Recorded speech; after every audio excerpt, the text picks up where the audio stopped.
The other day we had a letter sent to the CEO of Franklin Templeton. It was a handwritten note in the mail. I'm Isabel Flores. I am 8 years old, 8.5 years old, because when you're 8, that half matters a lot. And it turned out to be from a little girl who lives around the corner. She wrote in her letter, "Dear Jenny Johnson, there's this plot of land that I was wondering if you would give it to me because I want to get a horse."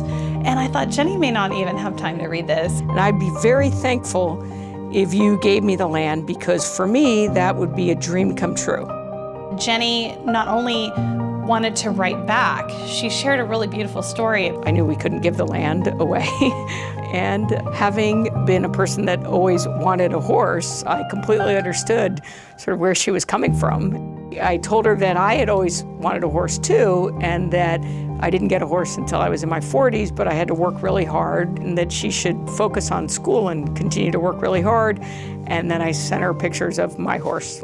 She didn't have to take the time to write that little girl back. And it was like this beautiful letter, and I'm like, Jenny, you know, that's the kind of thing she does. 1, 2, 3, let's go!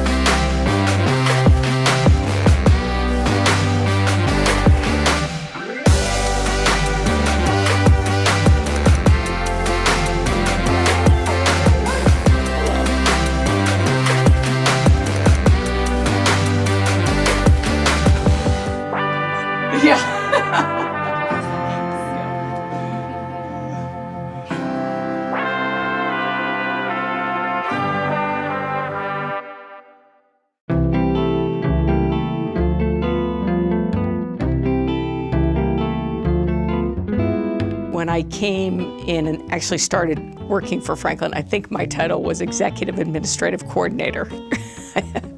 And who knows, I did whatever special projects kind of came around. I've been working with Jenny since 2003. I've been her executive assistant for 18 years.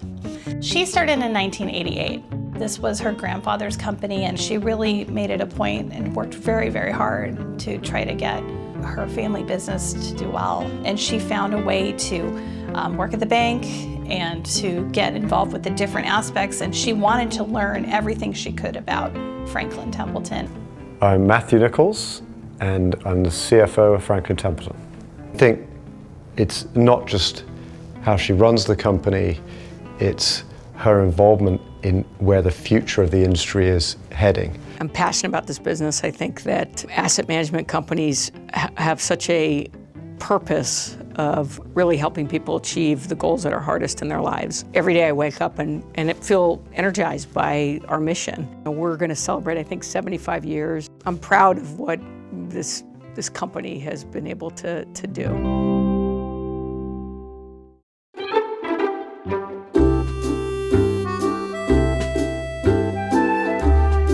Kevin Johnson, played in the NBA, Phoenix Suns, was a former mayor of Sacramento, and a friend of Jenny Johnson.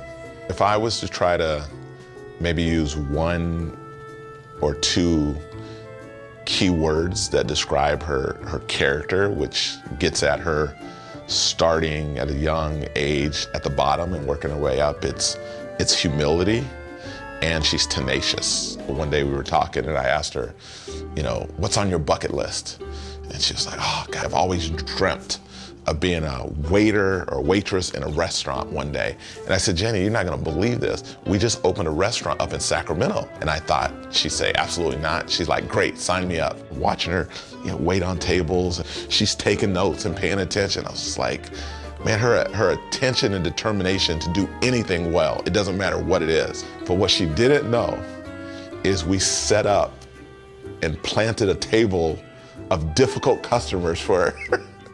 This goes on, and they kept giving her such a hard time, and she did not lose her composure at all. I go over there and I look at her and she's like, I'm trying. In front of them, right? I said, I just want to let you know we planted this table. And she's like, oh my goodness. And she just broke down, she hugged them, and it's just who she is. The humility and the tenacity at the same time going together to try to make a difference. So she's legendary even in Sacramento restaurant fixings as a server.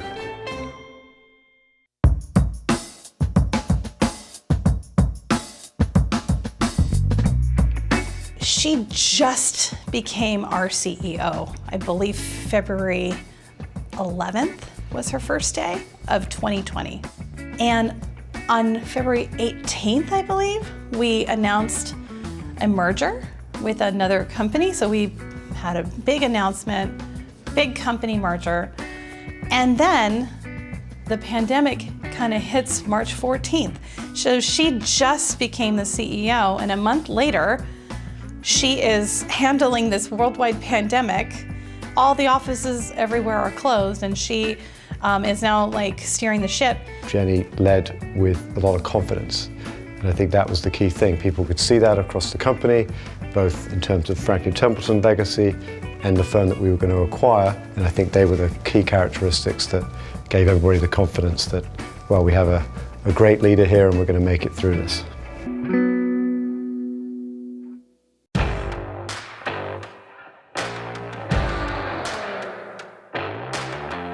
My name is Michelle Rhee Johnson, and I am the former chancellor of the Washington, D.C. Public Schools, and now I consult across a number of different areas. There's a term that has been coined recently. It's a girl boss, right? So a woman who just is like unapologetic, right? Aggressive, get the job done, doesn't worry about kind of how she's being perceived, et cetera. And I think that the kids would call her like an OG girl boss, right? One of the originals. She's involved with nonprofits. She's involved with boards, hospital boards, and medical, like Juvenile Diabetes Research Foundation. She just wants to do it all, and she wants to give everyone her time. So one story that I have about Jenny that I think really illuminates her personality was one of the first times that we were doing something together. So she was sitting on the board of a nonprofit organization that I was running, which my husband talked her into doing. He's like, oh, we really need you to sit on this board. She said, look, I've got so many commitments, right? I'm like, my plate is full. And he's like, no, we really need you to do this. So she sort of grudgingly came on board. It was an education-related nonprofit.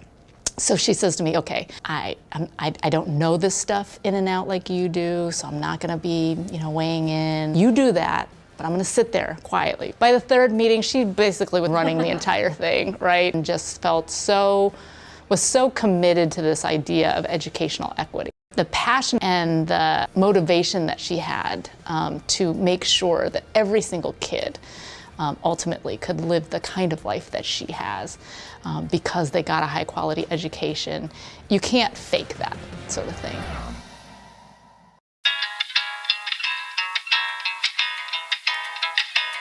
Let me straighten it. Oh my God! My name's Suzanne Scovern, and I am Jenny's partner. We've been together for about 11 years. First and foremost, she would say she's a mom. Everyone always characterizes her as, a very high-powered kind of CEO.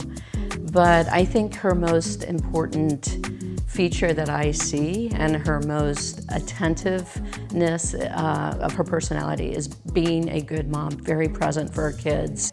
I always say when people ask how do you balance these things, I say that the trick I use is I think if I have a conflict on time, I'll think out, okay, 5 years from now when I look back, which of those two will be more important to me? And often you get clarity as to where you should spend your time. She has 5 kids, and those kids right now are between 19 and 30. And since I've known her kids are always her first priority. And I'm talking like back when her daughters were in AYSO soccer, she wanted to be the soccer coach. She was like very, very busy, and I thought, how is she supposed to be coaching the soccer team 2 times a week, but we made it work. She said, put all these practices on my calendar and we're gonna do this, and we just worked around it, and she wanted to be on that field with her daughters when they were young. So I'm Cameron. I'm Mary. Katie. Jill.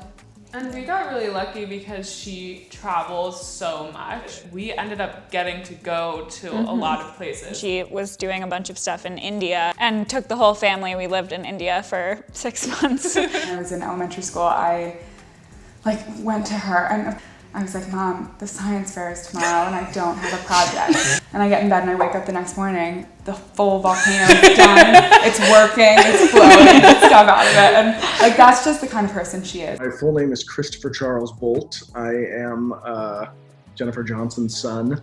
I live in West Palm Beach in Florida, where I'm starting a rum distillery called Revenge Rum. It's my little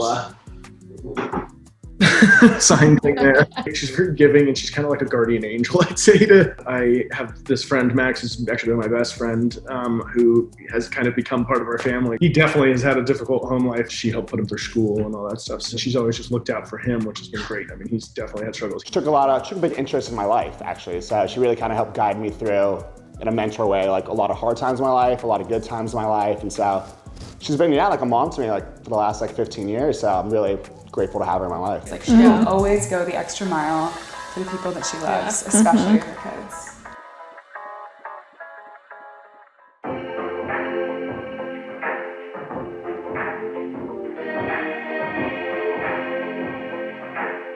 We're all sitting in our homes and she's doing a lot more video calls. But one of the funny things she decided to do was to pop into people's video conferences. She'll just surprise them and jump in on their video call. And she made a point to do this throughout the company. People would just be in their normal Teams call and then, oh, here's Jenny. And she got to talk to them and encourage them. It was a way for her to connect with different offices and people. It's hilarious. She'll call me sometimes and say, I was just Facebook messaging one of the workers and he says this, and I'm like, what? She literally has relationships with all of these folks, and as a result of that, they're just deathly loyal to her. It's this common thread about her that they love her because she cares and gives you that attention that when she's talking to you, it matters, even though she's got, issues around the globe to worry about. We have great employees here who are loyal and wake up every day excited about what they do. I mean, I get excited because the employees are excited about it too. You just root for her because she really works so hard, but she has such a human spirit. I've learned to always be the same person and transparent and wonderful to everyone. You be yourself however you are, because this is me, and that's how she is. It's this is me, and everyone loves her because she doesn't try to be someone else. We all work so hard because we see her working so hard. She's just really fun, and I'm really fortunate to work for her. As a friend of mine said, when you love what you do, you never work a day in your life, and I love what I do. Throw in an I love you, Mom, or anything like that? Love you, Mom.